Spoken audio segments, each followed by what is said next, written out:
आता या ठिकाणी लक्षात घ्या, आणखीन खूप छान असं माझ्या अंदाजाने 2 गोष्टी राहील. पास, if you talk with crowds, जर का तुम्ही लक्षात घ्या, क्राऊड्स म्हणजे कॉमन पीपल, जर का टॉक विथ क्राऊड्स म्हणजे वर्क विथ कॉमन पीपल, जर का तुम्ही सामान्य लोकांच्या बरोबर काम करत असाल अँड कीप युअर व्हर्च्यू, आणि जर का तुम्ही तुमचा सद्गुण टिकवू शकलास, जर का तू सामान्य लोकांच्या बरोबर काम करत असताना तुझा सद्गुण व्हर्च्यू म्हणजे मॉरॅलिटी नीतिमत्ता टिकवू शकलास.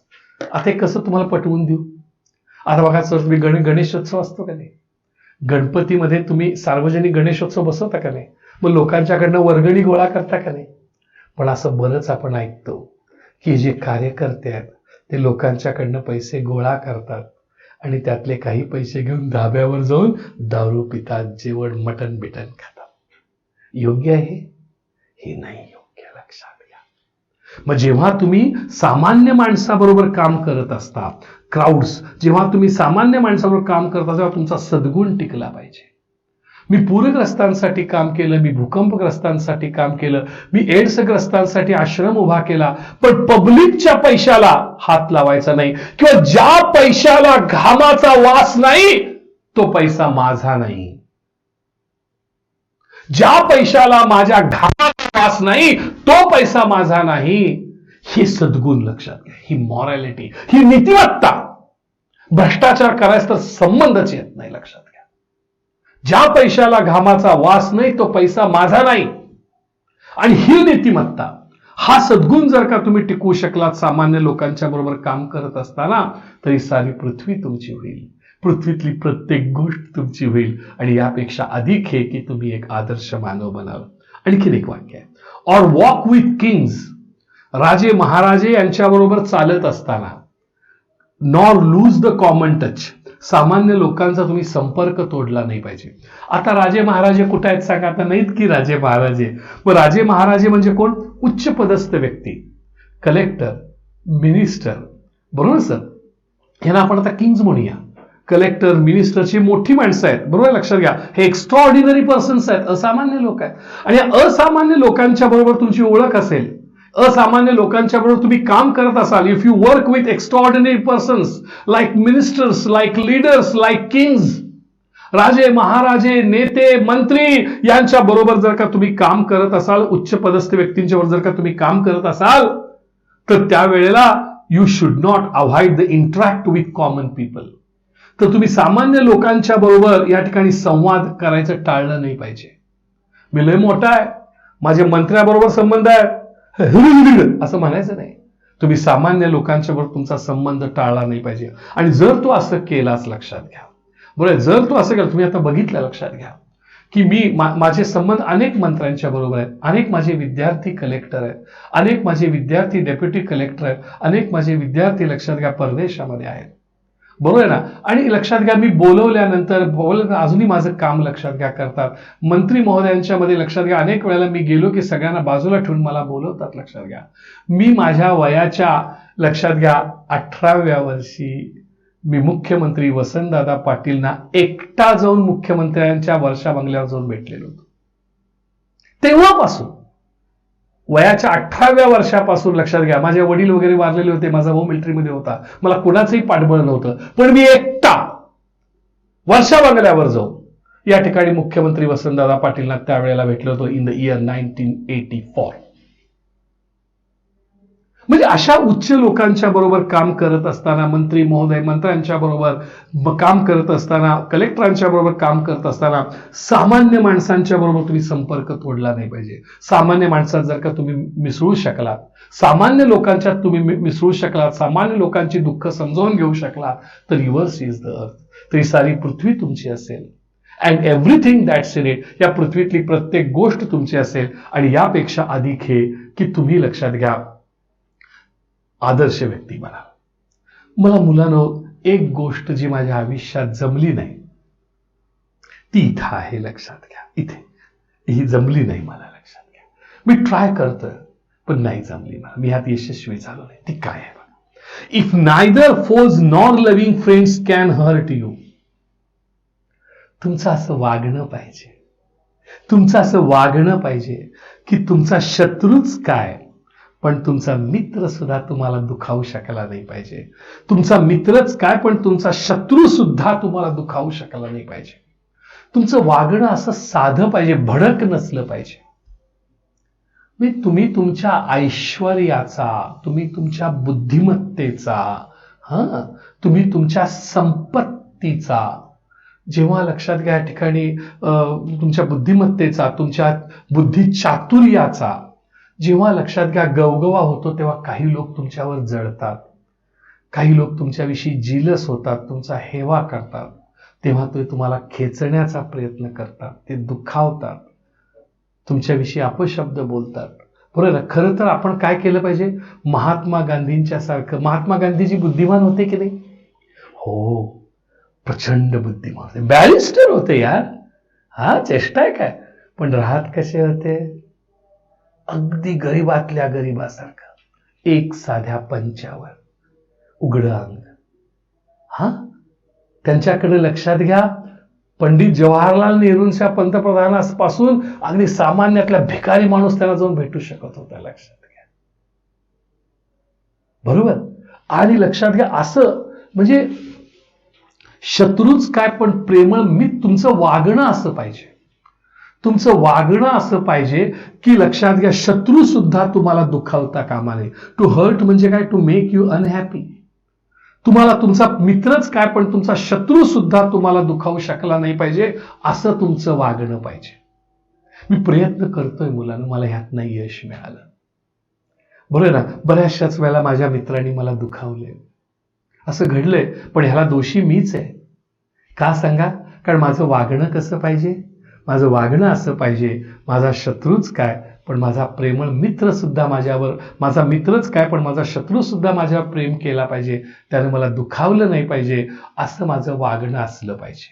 हे मला जमलं नाही. हे जर जमलं तर याच्यातलं एक उदाहरण मला खूप आठवतं, नेल्सन मंडेलाचं.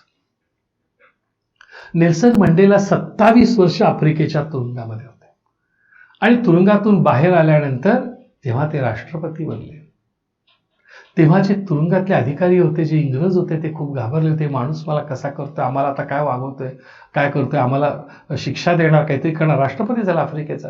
पण त्यांनी सांगितलं नाही, म्हणले ते माझ्याबरोबर कसे वागले तसंच मी त्यांच्याबरोबर नाही वागणार. त्यांनी माझा तिरस्कार केला, त्यांनी माझ्यावर वाईट वागणूक देऊन मी त्यांना वाईट वागणूक नाही देणार. बरोबर आहे? लक्षात घ्या. या ठिकाणी एकदा ते हे नेल्सन मंडेला हॉटेलमध्ये गेले होते. लक्षात घ्या, हॉटेलमध्ये सामान्य लोकांसोबत, राष्ट्रपती होते ते, हॉटेलमध्ये गेले आणि चहा पाणी खात होते, मित्रांच्या खात होते, आणि त्याला तिकडे इंग्रज मनुष्य बसलेला होता आणि तो त्यांचं लक्षात घ्या, तो टाळत होता त्यांना. पण लक्षात घ्या, त्यांनी ते एकटाच बसला होता आणि त्याच्या लक्षात आलं नेल्सन मंडेलाच्या, त्यांनी ये म्हणले आमच्यावर, बस म्हणले आपण जेवूया, आणि त्याला जेवायला दिलं, खायला दिलं. लक्षात घ्या. मग त्यांनी लक्षात घ्या सांगितलं, बाबा तू का म्हणले असा अस्वस्थ का झालास? नाही म्हणलं, सर तुम्ही तुरुंगात असताना मी या ठिकाणी पोलीस होतो आणि तुम्हाला मी खूप त्रास दिलाय आणि तुम्ही मला म्हणजे माझ्याविषयी तुम्ही नाराज असाल, मला त्रास द्याल किंवा मला या ठिकाणी माझा बदला घ्याल अशी मला भीती वाटत होती, म्हणून मी असा नाही म्हणले, मी तसा काही तुझा बदला घेणार नाही. लक्षात घ्या. आणि असं नेल्सन मंडेला मोठ्या मनाचे होते. मग त्यांचे शत्रूच काय? लक्षात घ्या, त्यांना लक्षात घ्या, त्यांचं वागणं कसं होतं नेल्सन मंडेलाचं, की मित्रच काय, पण शत्रू सुद्धा त्यांना दुखावू शकणार नाही, असं त्यांचं वागणं होतं. लक्षात घ्या. आणि म्हणून आपलं वागणं जर असं वडील म्हणतात, ते वडील आपल्या मुलाला म्हणतात, बाळा तुझं वागणं असं पाहिजे की मित्रच काय, शत्रू सुद्धा तुला दुखावू शकला नाही पाहिजे. And if all man count with you, आणि तू सर्व माणसांना तू समान लेखलं पाहिजेस. All men count with you म्हणजे काय? You consider all equal. तू सगळ्यांना समान लेखलं पाहिजेस, नन टू मच. कुणाला nobody is more important than other, कुणालाही तू अधिक महत्वाचा समजला नाही पाहिजेस. तू सगळ्यांना समान लेखलं पाहिजेस, कुणालाही अति महत्वाचा समजला नाही पाहिजेस. श्रीमंत एखादी व्यक्ती आहे, एखादा विद्यार्थी श्रीमंत आहे म्हणून त्याला मी वेगळं चांगलं शिकवायचं, आणि एखादा विद्यार्थी गरीब आहे म्हणून त्याला हिडीस पिडीस करायला, असं नाही केलं पाहिजे. म्हणजे ते वडील म्हणतात, तू सर्व लोकांना समान लेखलं पाहिजेस, कुणालाही तू अधिक महत्वाचं मानता कामा नये.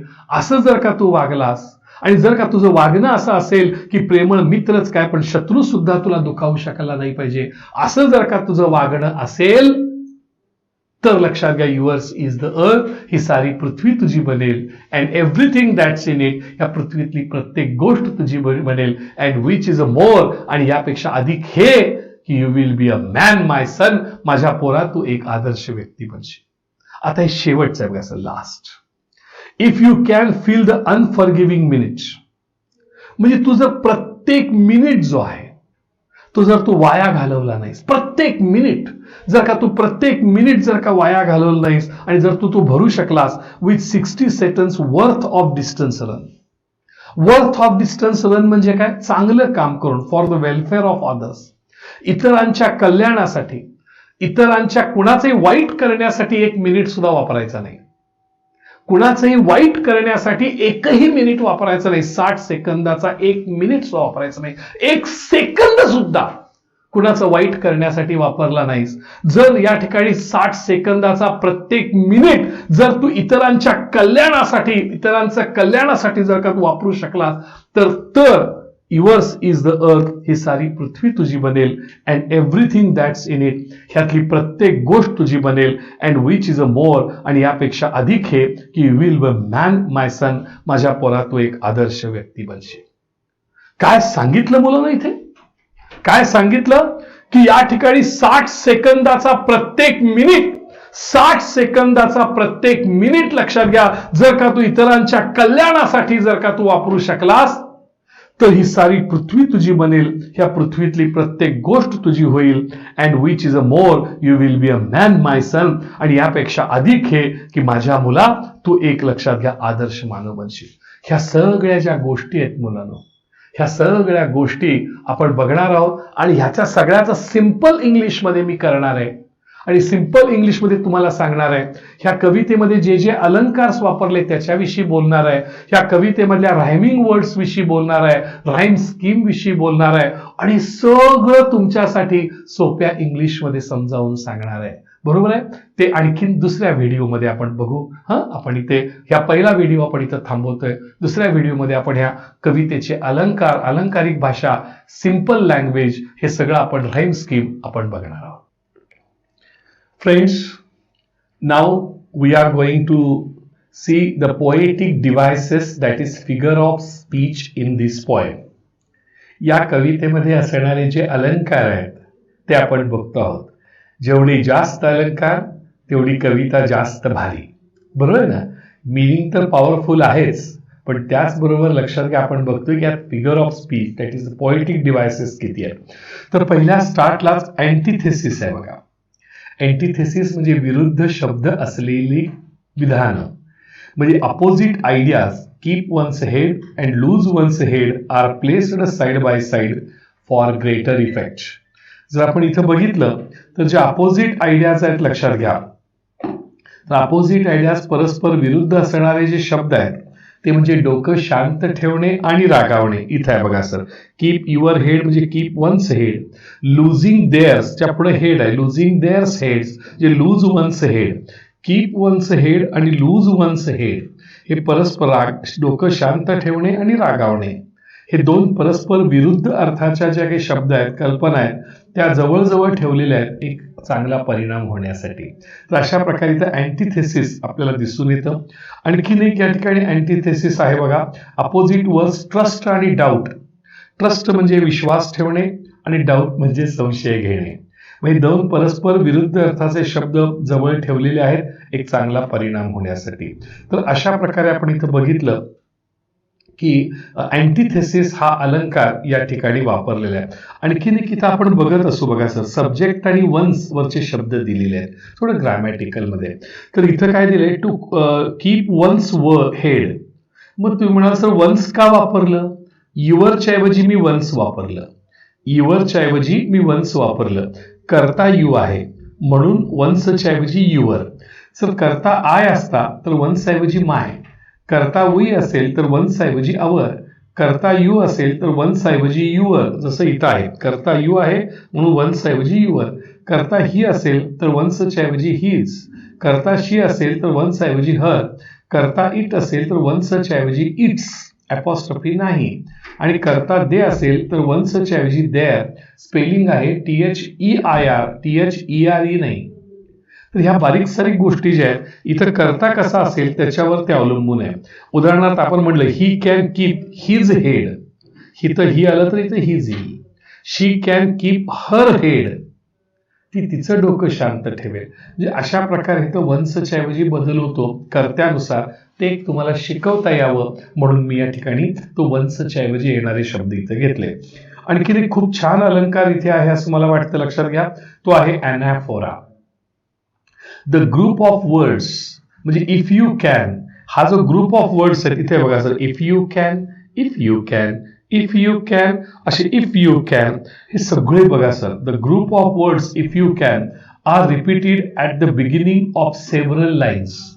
सेव्हरल म्हणजे कित्येक, कित्येक ओळीच्या सुरुवातीला हे जे इफ यू कॅन हे जे शब्दांचे गट आहेत हे पुन्हा पुन्हा आलेले आहेत आणि असं जर आलं त्याला अलंकार म्हणतात अॅनाफोरा.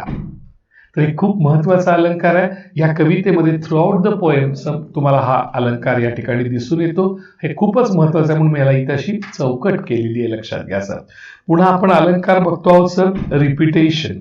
रिपिटेशन मध्ये इथं टू टू हे शब्द रिपीट झालेले आहेत, ड्रीम ड्रीम हे शब्द रिपीट झालेले आहेत. तेव्हा रिपिटेशन हा अलंकार आहे. स्पेलिंगकडे लक्ष द्या. REPETITION हे याला म्हणतात पुनरावृत्ती अलंकार. इथं शब्द रिपीटेड हे रिपिटेशन REPEATED ह्या स्पेलिंग मधल्या फरकाकडे लक्ष द्या, ते पाठ करा.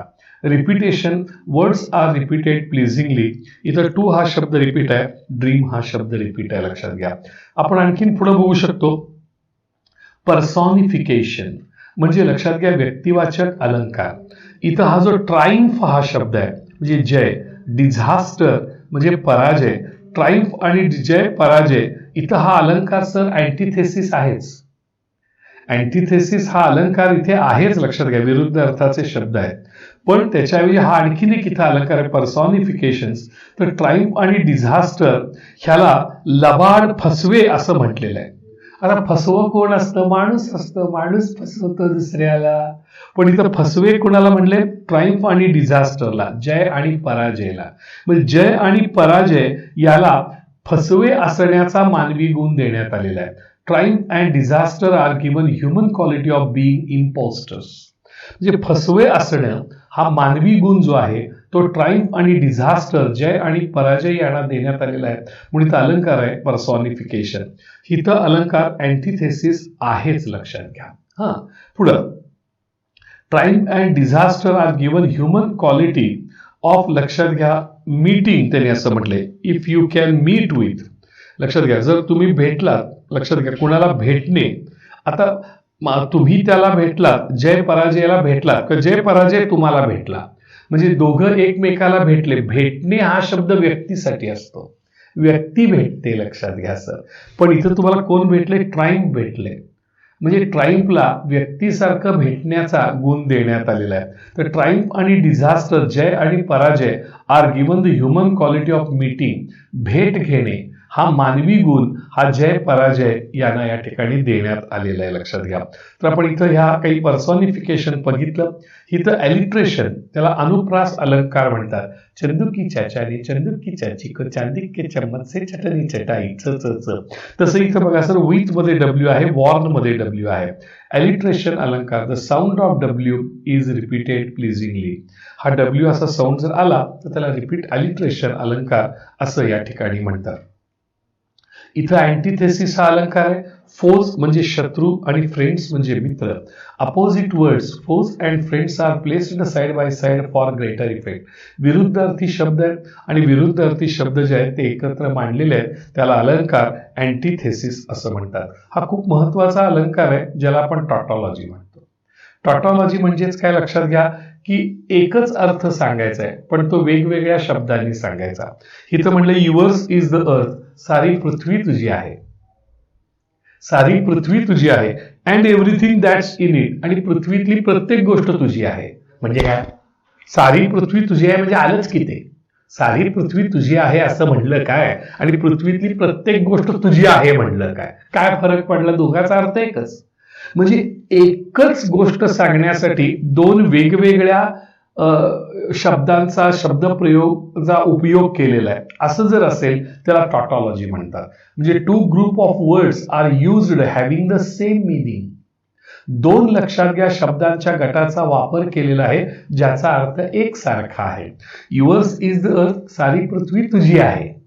आणि लक्षात घ्या पृथ्वीमधली प्रत्येक गोष्ट तुझी आहे असं दोन्ही सांगण्यात दोघांचा अर्थ कसा आहे सांगा सर? सारखाच आहे की नाही बघा बरं. अशा प्रकारे आपण दोघांचा अर्थ या ठिकाणी सारखाच पाहतोय. लक्षात घ्या इथे काही रायमिंग वर्ड्स आपल्याला दिसत आहेत. पहा लक्षात घ्या मुलांनो, काय काय रायमिंग वर्ड्स आहेत बघा.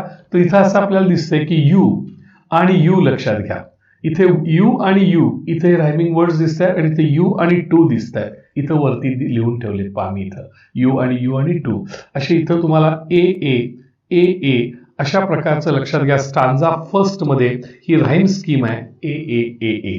आता स्टांजा सेकंड मध्ये जर तुम्ही बघितलं लक्षात घ्या इथं काय आहे? Waiting hating. बरोबर लक्षात घ्या. माझ्याकडे लक्ष आहे का बघा आपलं? Waiting hating. तर वेटिंग आणि हेटिंग हे लक्षात घ्या ए. लाईज आणि वाईज हे लक्षात घ्या बी. म्हणजे इथं बघा मी दिलं इथं वेटिंग हेटिंग लाईज आणि वाईज. बरोबर. तर हे जे शब्द आहे ए बी हे स्टांजा 2 ची राईम स्कीम आहे आपल्याला दिसून येते बघा सर. हे रायमिंग वर्ड्स आहेत. स्टांजा 3 मध्ये आपण जाऊया का बघा सर? स्टांजा 3 मध्ये काय आहे बघा? स्टांजा 3 मध्ये आपल्याला दिसतंय की मास्टर डिझास्टर. इथे बघा मास्टर डिझास्टर एम सेम. म्हणजे इथे जर आपण बघितलं तर मास्टरला ए म्हटलंय, डिझास्टरला ए म्हटलंय, एमला बी म्हणलंय, सेमला बी म्हणलंय. आणि स्टांजा 3 ची राईम स्कीम आहे ए बी. आपल्या लक्षात येते का बघा सर? आणखीन आपण चौथ्या कडव्यामध्ये समजा गेलो तर काय दिसतंय बघा? फोर्थ स्टांजामध्ये spoken broken fools tools. Spoken broken fools tools. इथं बघा सर दिले स्पोकन ब्रोकन फुल्स टूल्स. तर इथे जे आहे लक्षात घ्या स्टांजा 4th आहे ते तुम्हाला दिसते की ए आणि बी जे ए बी अशा स्वरूपाचं राईम स्कीम आपल्याला दिसते. आपण स्टांजा 5th मध्ये आहे बघा सर टूल्स. बघा लक्षात घ्या इथं टूल्स आहे आणि या ठिकाणी लक्षात घ्या इथे आपल्याला दिसतंय इथे घेत असताना आपण राईम स्कीम कडे आलो. राईम टूल्स आहे इथे लक्षात घ्या. टूल्स म्हणण्यापैकी इथे व्हर्च्यू आहे, इथे यू आहे. व्हर्च्यू आणि यू आणि इथे टच आणि मच. व्हर्च्यू ए आहे, यू ए आहे, हा टच बी आहे, मच बी आहे. Virtue you touch much. तर इथं तुम्हाला दिसतोय सर इथे अलंकार कुठला दिसतोय? तर इथं A B he rhyme scheme दिसते ए बी. स्टांजा आपण 6th ला येतोय बघा सर. पुन्हा बघा या ठिकाणी मिनिट ए आहे, इनिट ए आहे, रन आणि सन. मिनिट इनिट रन सन, मिनिट इनिट रन सन. आणि इथं अलंकार राईम स्कीम कुठली आहे? ए बी अशी आपल्याला दिसते बघा सर या स्टांजा 4th 6th मध्ये ए बी अशी आपल्याला या ठिकाणी दिसून येते. बरोबर आहे का बघा सर? तर या पद्धतीनं काही जे आपल्याकडे काही रायमिंग वर्ड्स आहेत किंवा राईम स्कीम आहे त्याच्याऐवजी आपण या ठिकाणी बोललो. लक्षात घ्या आतापर्यंत आपण खास करून poetic devices, figure of speech, rhyming words, rhyme scheme याच्याविषयी आपण आता बघितलं. आता आपण बघतोय लक्षात घ्या की या कवितेमध्ये रुडयार्ड किपलिंगनी जे सांगितलेलं आहे तर ते आपण सोप्या भाषेमध्ये बघण्याचा या ठिकाणी प्रयत्न करतोय. लक्षात घ्या रुडयार्ड किपलिंग या कवीनं काय सांगितलंय बघा.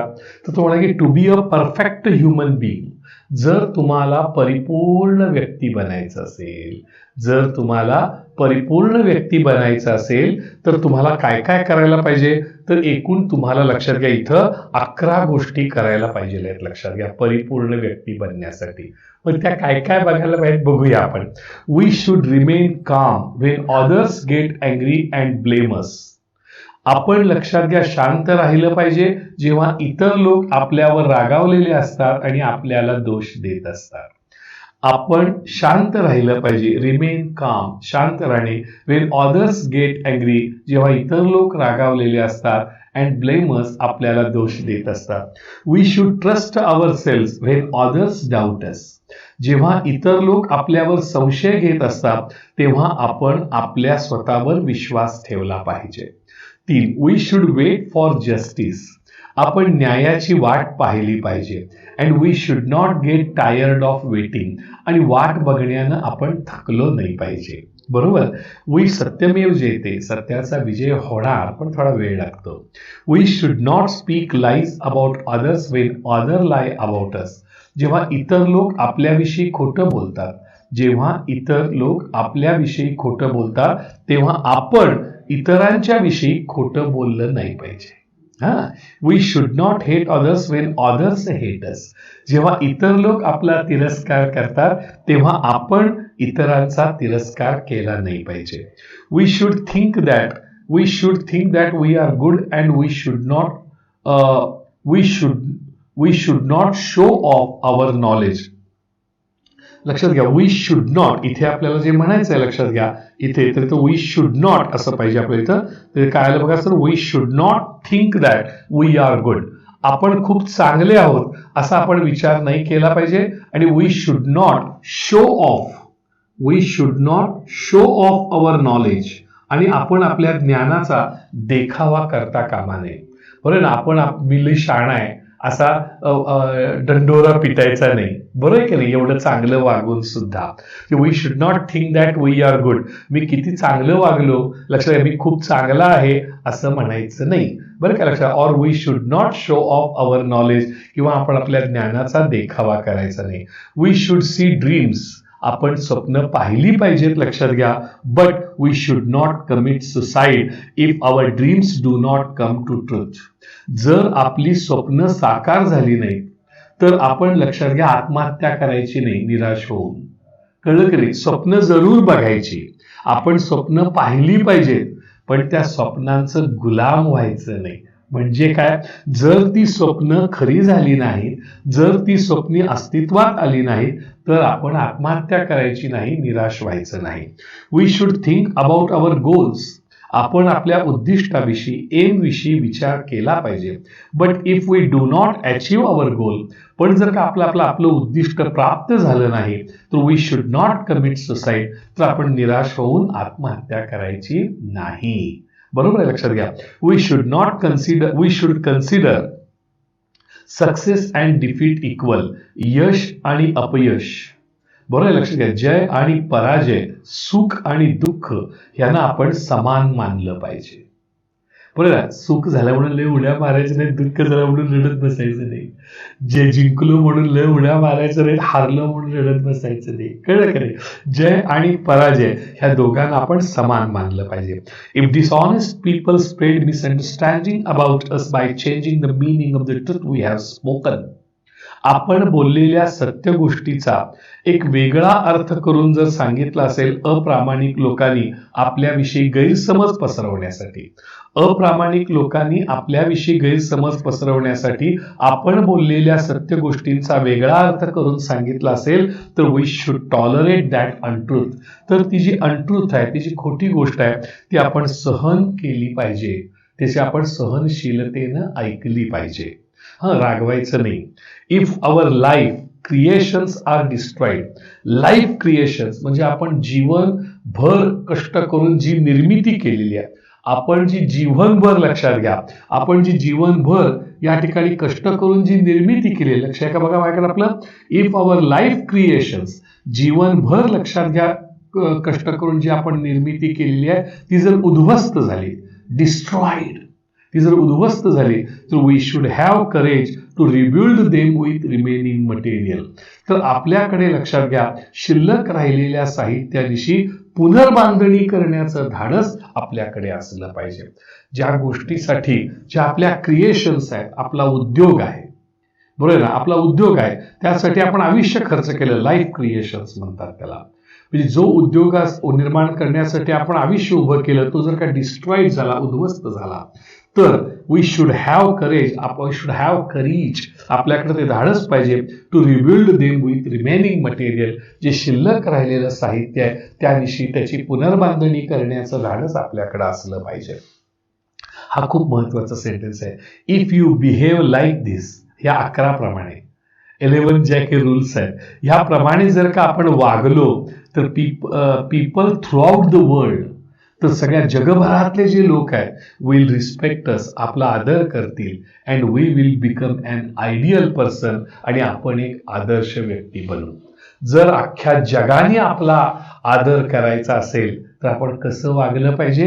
ह्या 11 ठिकाणी ज्या गोष्टी दिलेल्या आहेत तसं आपण वागलं पाहिजे. लक्षात घ्या, जर आदर्श व्यक्ती बनायचं असेल तर. बरोबर ना? हे एका वडिलांनी आपल्या मुलाला सांगितलेलं आहे.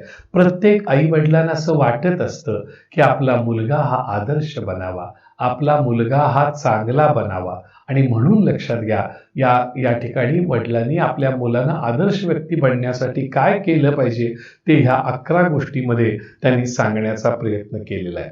तर मला असं वाटतं ही कविता खूप छान अशी आहे. इथं मी प्रत्येक ओळ लक्षात घ्या, इथं जिथं आपण असं म्हटलंय की if you can keep your head when all about you are losing theirs and blaming it on you, हे जे काही त्यांनी सांगितलंय की तुमच्या सभोवतालचे सगळे लोक रागावलेले असतील, तुम्हाला दोष देत असतील, तेव्हा तुमचं डोकं शांत ठेवलं पाहिजे. तर हे मी सोप्या भाषेत खाली दिलं, आता तुम्हाला सांगितलेलं, आणि यूच्या ऐवजी मी वी वापरलं. We should remain calm. मी काय म्हटलं? वी शुड रिमेन काम. आपण शांत राहिलं पाहिजे. When others get angry and blame us. जेव्हा इतर लोक रागावलेले असतील आपल्यावर आणि आपल्याला दोष देत असतील तेव्हा आपण डोकं शांत ठेवलं पाहिजे. असं प्रत्येक 1-2 ओळीचा लक्षात घ्या मी काय केले सांगा सर, त्याची सेपरेट सोप्या भाषेमध्ये केलेलं आहे. बरोबर आहे का? बघा सर, ते आपण लक्षात ठेवा, आणि ते जे इंग्लिश आहे ते जमल्यास पाठ करा. म्हणजे मी खाली जे तुम्हाला आता हे जे सोप्या भाषेमधले 11 पॉइंट्स दिलेत हे लक्षात घ्या, ठेवा, अतिशय सांभाळून ठेवा, पाठ करा.